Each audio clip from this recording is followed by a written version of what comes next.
Olá pessoal, sejam bem-vindos a mais um vídeo aqui do canal e hoje a gente vai iniciar uma série onde a gente vai tratar sobre as características de cada tipo de nutriente, tanto os macronutrientes como os micronutrientes para as plantas.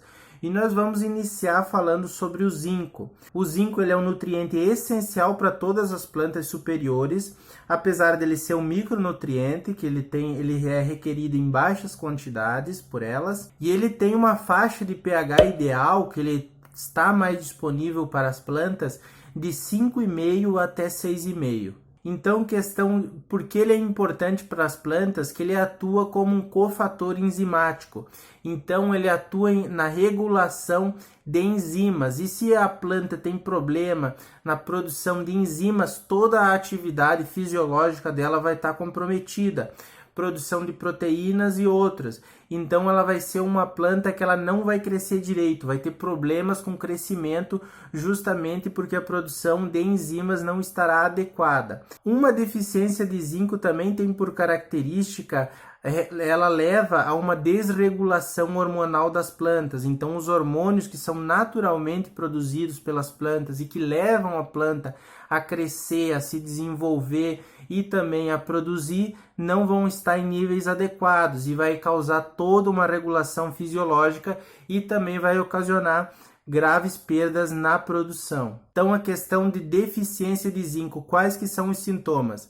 Eles são observados principalmente nas folhas mais jovens, porque o zinco ele é um nutriente pouco móvel na planta, então existe uma dificuldade da planta, por exemplo, de imobilizar das folhas mais velhas para as mais jovens. Então, nas folhas mais jovens que você vai acabar observando sintomas como a clorose internerval, então a folha ela fica com uma característica amarela, né? E ela também tem por característica ter uma folha pequena, ela não cresce muito, justamente porque o zinco está envolvido na síntese de compostos que fazem a planta crescer naturalmente. Então a folha fica menor e também fica amarela. Clorose internerval nas folhas. Outra característica de deficiência de zinco é que as plantas, elas de um modo geral ficam menores. Os internódios delas ficam menores também. Existe uma dificuldade ou elas não têm uma produção adequada, elas não têm uma inflorescência adequada também e a planta acaba ficando com características raquíticas, ela fica com um crescimento diminuído pela idade dela. Então essa também é uma característica de deficiência de zinco. Então várias culturas sofrem com isso, principalmente arroz, milho, banana, cacau, café e soja são culturas que podem sofrer com mais facilidade com deficiência de zinco. Não que as outras não possam, mas essas é que se observa mais problemas com deficiência de zinco.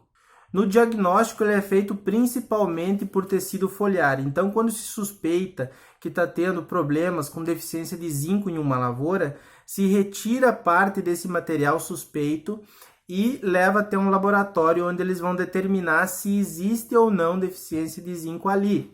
Se existir, existem algumas formas que você vai estar podendo utilizar para corrigir isso, através de adubação. Ela pode se dar de diversas formas, tanto em questão de adubos orgânicos, ela pode se dar também com adubos minerais, que é o caso do óxido de zinco ou do sulfato de zinco.